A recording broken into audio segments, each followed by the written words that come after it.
वसुदेवसुतं देवं कंसचाणूरमर्दनं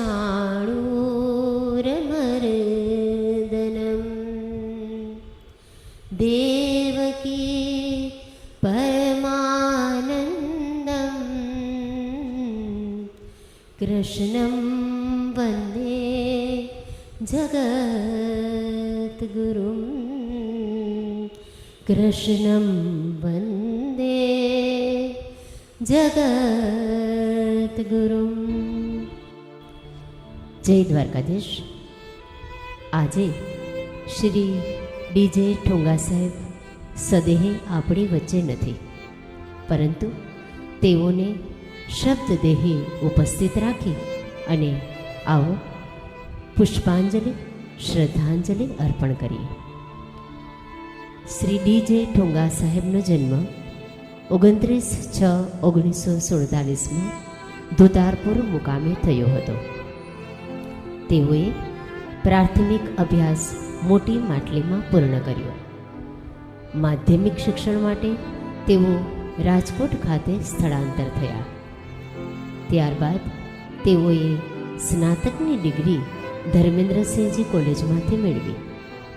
અનુસ્નાતકની ડિગ્રી મેળવવા માટે તેઓએ સૌરાષ્ટ્ર યુનિવર્સિટીમાં પ્રવેશ મેળવ્યો.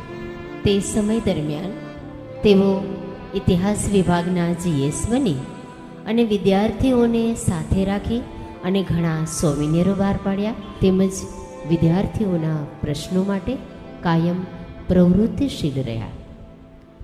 રાજકોટ શહેરના તે સમયના તેમના રાજકીય મિત્રો જેવા કે સુધીરભાઈ જોશી, મનોહરસિંહજી જાડેજા, બળવંત મણવર તથા શાંતાબેન ચાવડા તેમજ કાયમી સાથે જોડાયેલા તેઓના સામાજિક મિત્રો જેવા કે KD રાઠોડ, રવજી ભગત, વિનાયક ભગત તથા કરણાભાઈ માલધારી, આ બધા મિત્રોને સાથે રાખી સમાજના પ્રશ્નો હલ કરવા માટે તેઓ શ્રી કાયમી તત્પર રહ્યા.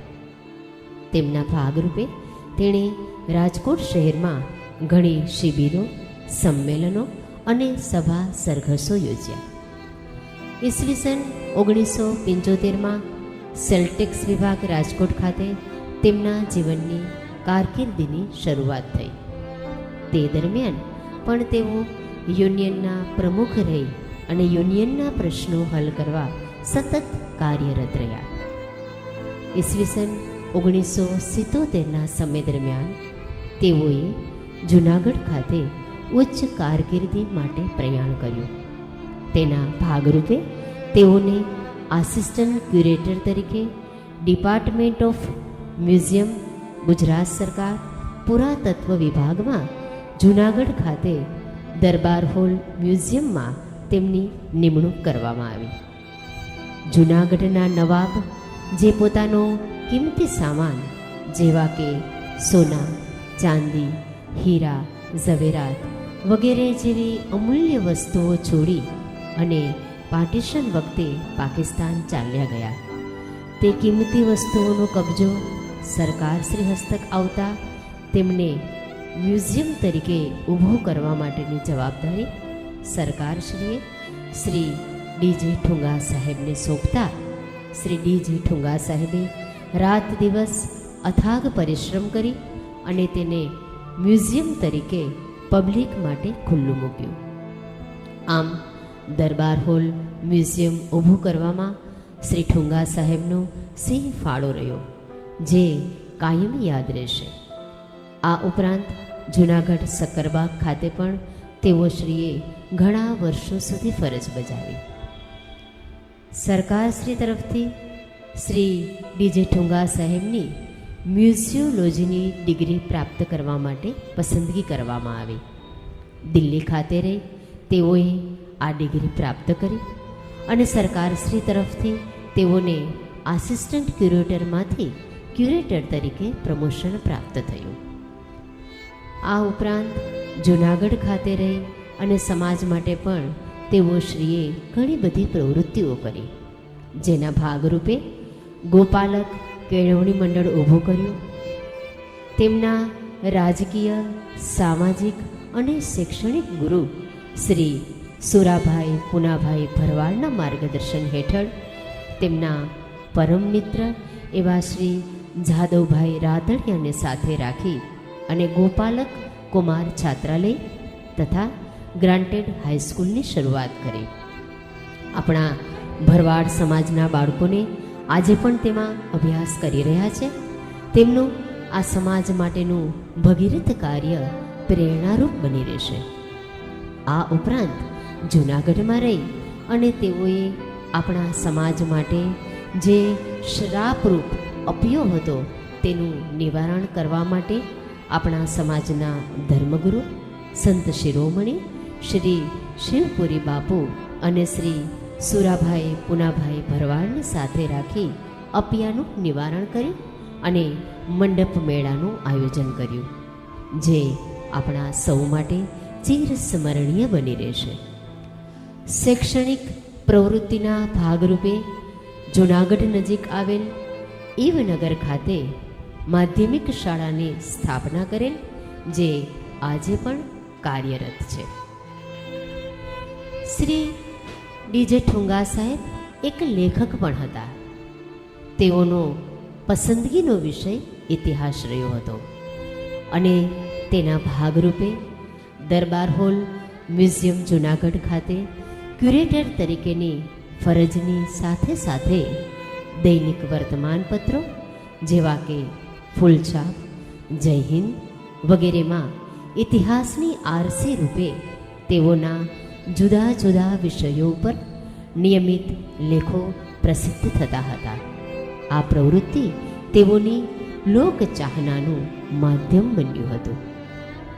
આમ જૂનાગઢમાં પોતાની સામાજિક, શૈક્ષણિક પ્રવૃત્તિઓની સાથે સાથે પોતાના માદરે વતન કાલાવડ તાલુકાના મોટી માટલી ખાતે ઈસવીસન 1982માં તેઓના તે સમયના નિકટના મિત્ર શિક્ષણ મંત્રી શ્રી બળવંત મણવર સાહેબની મદદથી ગ્રાન્ટેડ હાઈસ્કૂલની સ્થાપના કરેલી.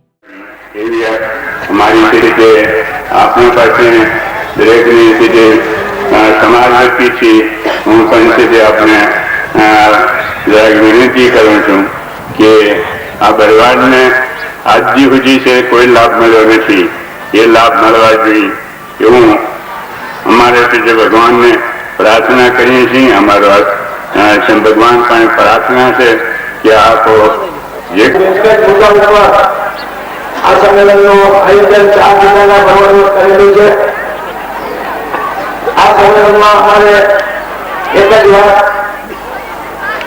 કરવાનું છે અને એ વાત બંધારણને લગતી છે, કાયદાને લગતી છે અને કાયદાના આર્ટિકલ અને દૂષણોને લગતી આ સમાજ માટે ઊભી થઈ છે. અને એનો દૂષણો આ પહેલા મહાનુભાવો અને મુરબીશ્રી માધવસિંહભાઈ જેવા આ સમાજમાં રસ લેતા આગેવાનો સિવાય હું નથી માનતો કે આ કાયદાને અને બધાને આટલી રીતે આપણે ઉકેલી શકીએ.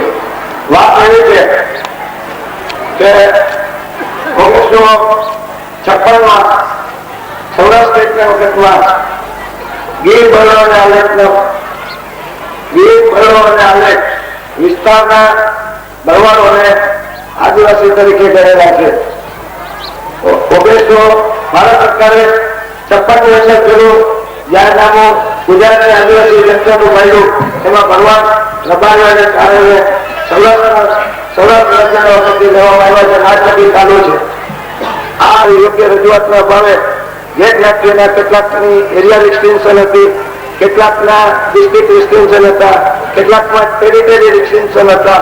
પણ એમાં ઘણી જ્ઞાતિઓમાં સરકારે એમના તરફ સહાનુભૂતિ બતાવીને એમની સાંસ્કૃતિક પરિસ્થિતિને જોઈને, એની ભૌગોલિક પરિસ્થિતિને જોઈને, એમની એક વિશિષ્ટ કલ્ચરને જોઈને એ વિસ્તાર મર્યાદાઓ ઉઠાવી હતી. પરિસ્થિતિ એવી છે કે આ વિસ્તારમાં જે બનવાનો રહેતા હતા એ બેચરભાઈ આપનું સ્વાગત કરે છે. બેચરભાઈ ભરવાડ આવો પકડો. અનેક કારણોસર જંગલમાંથી ઘરડો અને ગીર આલેખમાંથી સ્થળાંતર કરી અને ઈદ તાલુકાની ભરવાડને અન્ય જગ્યાએ ગયા. એટલે એના માઇગ્રેશન નીતિઓમાંથી એમના જે મૂળભૂત અધિકારો હતા શેડ્યુલ ટ્રાઇબના એ માન્યા ગયા. હવે અમારી પાસે એવા કોઈ પુરાવા નથી કે 1956 માં અમે વિસ્તારમાં ધોરા પત્ર જેટલો રહેતા હતા. કાયદો લાભ આપતો હતો, આજે આપે છે. તો અમે એવું સાબિત નથી કરી શકીએ એમ કે અમે ત્યાંથી રખડતા પકડતા જેલમાં છેલ્લા 30 વર્ષમાં અમે ખાઈ ગયા છીએ. બાકી આ જતા અહીંયા હોય, બપોરે બૈરામાં હોય, બીજે ડિગ્રીમાં હોય અને જ્યાં ડિગ્રીમાં જવાનું બંધ થયું, આલેખમાં જવાનું બંધ થયું માનવે. અને અમારા 4 જિલ્લાના બરોડો ન્યાય રાખતા હતા. ઉનાળામાં 4 મહિના બૈરામાં રહેતા હતા, મોટે ભાગે જામનગર જિલ્લાના અને જુનાગઢ જિલ્લાના અમરેલી જિલ્લાવાળા અને રાજકોટ જિલ્લાના મોટે ભાગે ગીરમાં જતા. અને આજની તારીખે પણ અમારો અડધો સમાજ ગુજરાતમાં આવે છે. 8 મહિના રહે છે, 10 મહિના રહે છે અને સારી પરિસ્થિતિ થાય ત્યારે ફરી પોતાના વતનમાં વળગવાની જેમ આવે એ જાહેર વાત છે. હવે પરિસ્થિતિ એ છે કે માઇગ્રેશન થતા અમારા રાઇટ્સ માન્યા છે. અમારો જે આદિવાસી આ 4 જિલ્લાના ભરવાનો છે, કાનૂની વિકલ્પ એવો છે માથે કે જો તમે એવા સાબિત કરો પુરાવા કે અમે અહીંયા છીએ તો પણ અમારી આદિવાસીનું સર્ટિફિકેટ લેવામાં અને આ જ્ઞાતિને લાભ લેવામાં ભયંકર મુશ્કેલી પડે છે. અને હવે નહીં વાત જેવું છે એ લાભ હવે સરકારની તરત સૂચનાઓ છે કે આ લોકો પકડ લગ્યા છે, કોને બેકાર સર્ટિફિકેટ આપવા ગુજરે છે. હવે અમારી પાસે આ રેકોર્ડ જંગલ ખાતા આગળ છે. જંગલ ખાતા કોઈ લોનની જેવા વ્યવસ્થિત રેકોર્ડ નથી રહેતા કે અમે એ છોકરો મકાને એ પરિસ્થિતિ આપી. કેમ કે 6 મહિના રહેવા 6 મહિના રહેવા આમ થવાથી અમારે આમ થવાથી ભાણુમાં રસ્તો ભરવા બિનઆદિવાસી હોય અને એનાથી 1 કિલોમીટર દૂર રસ્તો ભરવા સામે રહેતો હોય નદીનો ઓલા સાથે તો એ આદિવાસી હોય છે. જો એ ગામમાં રહેવા આવવાની સહાનુભૂતિ બતાવી અને જે રીતે રબારી મિત્રોને 23,000 કાર્ડ 17,000 કુટુંબને જે કાર્ડ આપ્યા છે, માઇગ્રેશન છે, મૂળ આઈના રહેવાસી છે એવો દાખલા કરી આપ્યા છે અને 17,500 કુટુંબને આપ્યા છે ગુજરાત સરકારે. એવા કાર્ડ અમને આ 4 જિલ્લાના 15,000 કુટુંબને કે 20,000 કુટુંબને જો કાઢી આપે તો અમારો પ્રશ્ન જે ભંડારાને અમને રાઈટ આપ્યા છે એ અમે ભોગવી શકીએ અને અમારી ગરીબાઈ અમારી મુશ્કેલીઓમાં અમે સમાજના સાથે તાલ મિલાવી શકીએ. આટલી અમારી ગુજવણમાં છે અને આ ગુજવણમાં વડોદરાથી માધવજીભાઈ લાલભાઈ જેવા નહીં કરી શકીએ એવું મને લાગે છે. તો હું માનું છું કે આ સંમેલનનો આજનો ધણીભાઈની વાત એટલા માટે આપણે હું કરવા ઉભો થયો છું તો ભારત સરકારે જે કાયદો કરીને ગુજરાતના જામનગર જિલ્લાના અને જુનાગઢ જિલ્લાના ગીર બળો અને આલેચ વિસ્તારને જે આદિવાસી તરીકે ભરવાડ રબારી અને ચારણને ગણેલા એ 3 પૈકી એક રબારી સમાજની નેતૃત્વ સબળ નેતૃત્વ પૂરું પાડીને એમણે જે સોરઠિયા રબારીઓને ચીમનભાઈની સરકારમાં આદિવાસી તરીકેના જે હકો ફરીથી પાછા અપાવ્યા અને એમનો યશના ભાગીદારોમાં જે 2-3 મિત્રો છે એમાંના સૌથી સિનિયર મિત્રો આપણી પાસે ઉભા છે. અમે જ્યારે આદિવાસીની શંકરસિંહ આગળ રજૂઆત કરવા ગયા, માધવસિંહભાઈ આગળ ગયા, છેલ્લી સરકારોમાં બધામાં ગયા ત્યારે એ લોકોએ મુખ્યમંત્રીઓ અને શંકરસિંહભાઈએ તો એમ કીધું કે મને કાંઈ પણ વાંધો નથી, તમારું કામ આગળીએ કરી દઉં, પણ તમારો વિરોધ ગુજરાતના બીજા આદિવાસીઓ કરે છે. 27 ધારાસભ્યો એમને લેખિત દીધું છે કે અમારામાંથી આ લોકોને ભાગ દેવો તો તમારી સરકાર તૂટશે અને રાજીનામા આપી દેશું. એટલે અમે દબાઈ ગયા છે. જો તમને મદદ કરવા જશું તો અમારી સરકારને તકલીફ પડે. એટલે આપણે જેને ઓલા 14% જે લાભ મળે છે એની અંદર ઘૂસવા નથી દેવા ઓલાવી, કારણ કે એમાંથી ભાગ દેવો છે અને ભાગ દેવામાં સરકારનું એની પાસે સંખ્યાબળ ધારાસભ્યો. આપણી પાસે તો એક જેઠોભાઈ ઈશ્વરની દયાથી રેઢે અંદર ગયો, આપણને કઈ ખબર ન પડી તો ખબર પડી કે જેઠોભાઈ ધારાસભ્ય થઈ ગયો અને એ રેઢે મહિને દિવસ ખબર પડી કે ભરવાડ ધારાસભ્ય થઈ ગયો છે. એની શક્તિથી થયો. કહેવાનો મતલબ એ છે કે આપણું કામ પતવાની એનું રબારી ભાઈઓનું આપણું કામ પતવાની તૈયારીમાં છે, પણ એને સામેથી આદિવાસી લોબી જેમાંથી આપણને ભાગ આપણે માગીએ છીએ એ ભાગ દેવા વાળા ભાઈઓ છે ને એને એ વિરોધ કરે છે કે આમાંથી કઈ નહીં દે, નવું દિયો તો થાય, નવું કઈ થાય એમ નથી. એટલે અહીંયા સરકાર મૂંઝાય છે, કારણ કે આદિવાસીનો સહકાર હોય તો જ સરકાર ચાલે એમ છે. કટોકટીમાં દરેક સરકારો રોજ બદલે છે, રોજ જાય છે, એટલે એક પણ ધારાસભ્યને નારાજ કરવાનું કોઈ પણ સરકારને પોસાતું નથી. એટલે જબરજસ્ત રીતે આદિવાસી લોબી એક વિરોધ કરીને બેઠી છે. મને એમ છે કે મુખ્ય કારણ આ હોઈ શકે. પછી વિશેષ પ્રકાશ તો મોરીભાઈને વિનંતી કરીએ કે કંઈક તમે કેવી રીતે ખાટી ગયા એ રસ્તો અમને દેખાડો, અને અમે એમાં કઈ ભાગની ચિંતા કરતા નહીં. આવો એક અગત્યની જાહેરાત. અહીંયા બાપા એક બેઠા છે, નામ મેં પૂછ્યું નથી, પણ સમાજમાં કેટલી બધી જાગૃતિ છે એની અહીંયા અમને ખબર પડી. હમણાં અમારો કાન પકડ્યો. હાલના સંજોગોમાં મંજૂર ન થાય જો મુરુભાઈ ન હોય તો. મુખ્યમંત્રી પાસે એકવાર અમે ગયા, હું મનોજભાઈ વકાતર સાહેબ, કેશુબાપાને એમ કીધું રાતાપીરા થઈને મુખ્યમંત્રીને કે તમારે છાત્રાલયો વેચાય છે અને સરકાર ભયમાં મુકાઈ જાય એવી બધી ધમાલીની ચેમ્બરમાં અમારી હાજરીમાં થઈ. તમને આખરીમાં આપું છું. છતાં મુરુભાઈ જે મુખ્યમંત્રી સાથે એ વખતે એક ગરમી પકડીને જે વાત કરી એના હું મનોજભાઈ અને વકાતર સાહેબ વિનંતી અમે સાક્ષી છીએ. આજે એ પ્રયત્નના ફળરૂપે આજથી પેલા 1,30,000 નો પહેલો ચેક આવ્યો છે. બોલો શ્રી રામચંદ્રજી ભગવાનની જય. મુરુભાઈના આપણે આભારી છીએ. ચંદ્રેશભાઈ વિશે તો જેટલું હું બોલું સાંભળો. આપણા ઈસવીસન 1988-89ના સમયગાળામાં શ્રી ડીજે ઠુંગા સાહેબની જૂનાગઢના દરબાર હોલ મ્યુઝિયમ ખાતેથી બદલી થતાં તેઓની નિમણૂક જામનગરના લાખોટા મ્યુઝિયમમાં કરવામાં આવી. આમ તેઓ જામનગર જિલ્લામાં સ્થાયી થયા. આની સાથે સાથે 1989ના સમયગાળામાં પોતાના વતન મોટી માટલી ખાતે કાલાવડ તાલુકામાં સૌપ્રથમ બક્ષીપંચ કુમાર છાત્રાલયની શરૂઆત કરી. આ કાર્યમાં તેમના આદરણીય અને નિકટના તે સમયના મંત્રી શ્રી મહંત વિજયદાસજી ખૂબ મદદરૂપ રહ્યા. આ ઉપરાંત કાલાવડ તાલુકાના પટેલ સમાજમાં પણ તેઓ આદરણીય સ્થાન ધરાવતા હતા. શ્રી જમનભાઈ તારપરા, શ્રી વેલજીભાઈ સભાયા, શ્રી છગનભાઈ વિરાણી વગેરેની સાથે શ્રી હીરપરા કન્યા છાત્રાલય શરૂ કરવામાં તેઓ મદદરૂપ બન્યા હતા અને જીવન પર્યંત આ સંસ્થા સાથે જોડાયેલા રહ્યા. તે સમયના આર્થિક, રાજકીય, સામાજિક અને શૈક્ષણિક રીતે પછાત ગણાતા એવા જામનગર જિલ્લામાં આવી અને સૌપ્રથમ શ્રી ડીજે ઠુંગા સાહેબે તે સમયના જિલ્લાના આગેવાનો એવા શ્રી વિરમભાઈ વકાતર, રાઘવભાઈ ઠુંગા, ગેલાભાઈ વરુ, ભીખાભાઈ ચોગસવા, વારછા ભગત વગેરેની સાથે રાખી અને આપણા સમાજનું બંધારણ તૈયાર કરાવ્યું. જામનગર જિલ્લામાં થતા ભરવાડ સમાજના ધાર્મિક પ્રસંગો જેવા કે મંડપ મેળા, ભૈરા, સપ્તાહ, સમૂહ લગ્નો વગેરેમાં રાજકીય વ્યક્તિઓને બોલાવી અને જિલ્લાના ભરવાડ સમાજના સંગઠનની તાકાત બતાવવાની શરૂઆત કરી.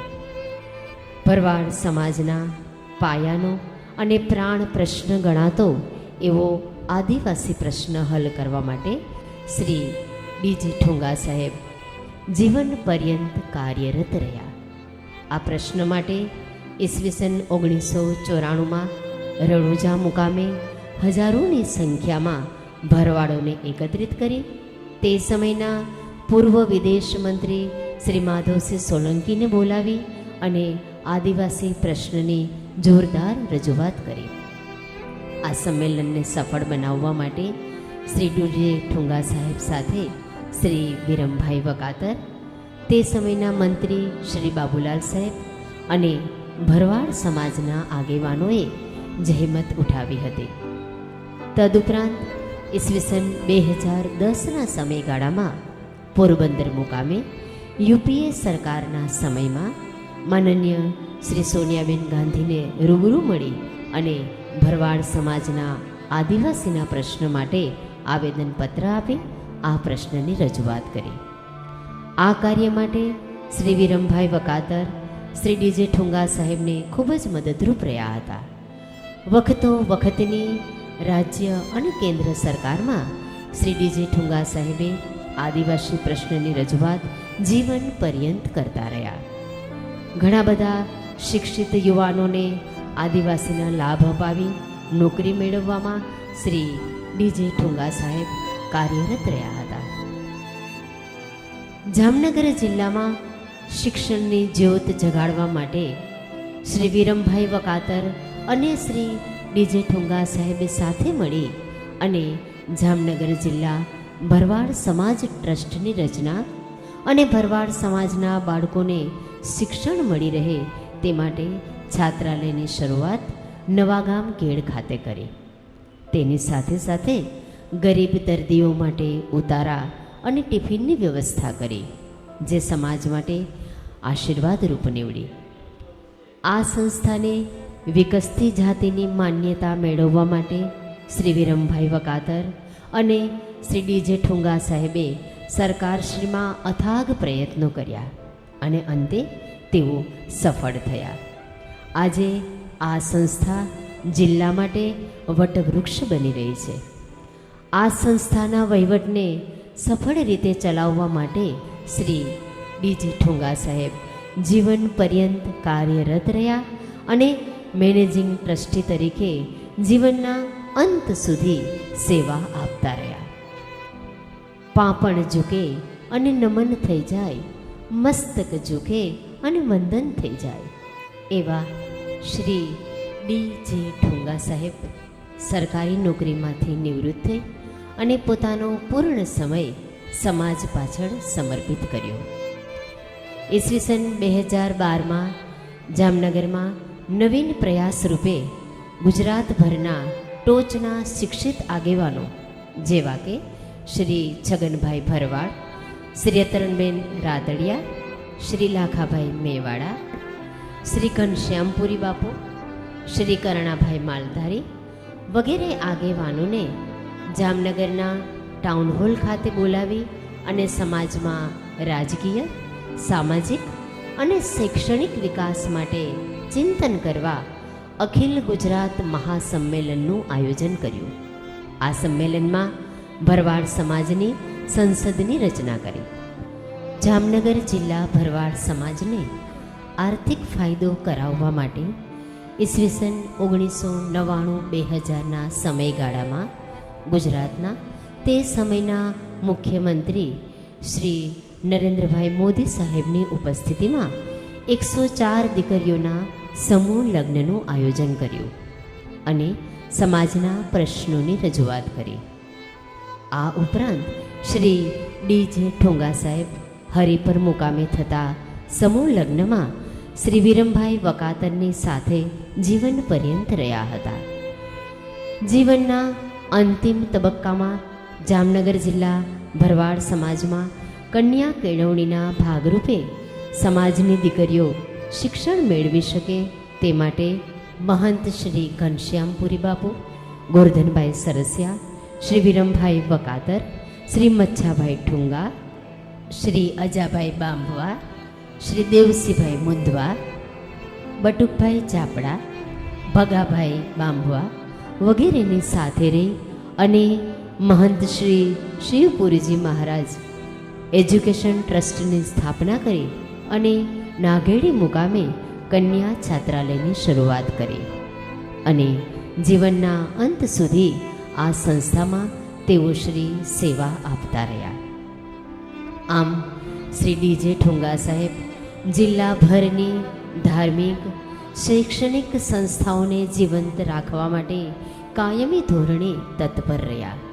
જેમ કે રણુજા ભરવાડ સમાજની જગ્યા, શિવપુરી ધામ દ્વારકાની જગ્યા, દુતાર પર લખાડાડાની જગ્યા, વલ્લભદાસ દાદા કાલાવડની જગ્યા, મચ્છુ માતા દેવસ્થાન સમિતિ મચ્છુ બેરાજાની જગ્યા, ભરવાડ સમાજ બોર્ડિંગ જામનગર, કન્યા છાત્રાલય નાગેડી, આ તમામ સંસ્થાઓ સાથે શ્રી ડીજે ઠુંગા સાહેબ જોડાયેલા હતા. સામાજિક જવાબદારીઓની સાથે સાથે શ્રી ડીજે ઠુંગા સાહેબે પારિવારિક જવાબદારી પણ પૂર્ણ પ્રામાણિકતાથી નિભાવી છે. તેઓના 4 સંતાનો પૈકી શ્રી રમેશભાઈ રાજકોટ મુકામે સરકારી નોકરી કરે છે. શ્રી નયનભાઈ લંડન ખાતે સ્થાયી થયેલ છે અને શ્રી વિજયભાઈ જામનગર ખાતે સ્થાયી થયેલ છે. તેમના પુત્રી શ્રી મધુબેન મોટી માટલી હાઈસ્કૂલમાં નોકરી કરે છે. સમાજની દરેક પ્રવૃત્તિમાં તેઓના ધર્મપત્ની હેમલતાબેન ઠુંગા સદાયને માટે તેઓ શ્રીને મદદરૂપ રહ્યા છે. શ્રી ડીજે ઠુંગા સાહેબે ફેમિલી સાથે 2 વખત ઇંગ્લેન્ડનો પ્રવાસ કરેલ છે. આ સાથે સાથે તેઓએ યુરોપ ખંડના 11 દેશોનો પ્રવાસ કરેલ છે. આમ શ્રી ડીજે ઠુંગા સાહેબ કાયદાકીય રીતે, વહીવટી રીતે, નેતૃત્વની રીતે, આમ તમામ દ્રષ્ટિએ કુશળતા ધરાવતા હતા. તેના ભાગરૂપે તેમની 37 વર્ષની સરકારી નોકરીના કાર્યકાળ દરમિયાન તેમને મળેલ સત્તાની રૂએ તેઓએ અનેક શિક્ષિત ભરવાડ યુવાનોને સરકારી નોકરીઓ અપાવી છે. તેઓ હંમેશા સૌને મદદરૂપ બની રહ્યા છે. અનેક શિબિરો, સંમેલનો, સભાઓ અને વિદ્યાર્થીઓના તાલીમ કેન્દ્રોની તેઓએ અવારનવાર આયોજન કર્યું છે. શ્રી ડીજે ઠુંગા સાહેબ અત્યારે આપણી વચ્ચે રહ્યા નથી, ત્યારે ગુજરાતભરના ભરવાડ સમાજની ચિંતા કરતો એક તારલો જાણે આકાશમાંથી ખરી પડ્યો હોય તેવું લાગે છે. પિતા ધર્મ, પિતા સ્વર્ગ, પિતા હિ પરમમ તપઃ, પ્રીતિરપ્રીતિમા પન્ને સર્વાહ પ્રિયંતિ દેવતા. એવા પરમપિતાને આજે આપણે તેઓએ કરેલા કાર્યોને માત્ર વાગોળવાના જ રહ્યા છે. પરમ કૃપાળા પરમાત્મા શ્રી દ્વારકાધીશ તેમના દિવ્ય આત્માને શાંતિ અર્પે, તે જ અભ્યર્થના. ઓમ શાંતિ શાંતિ શાંતિ.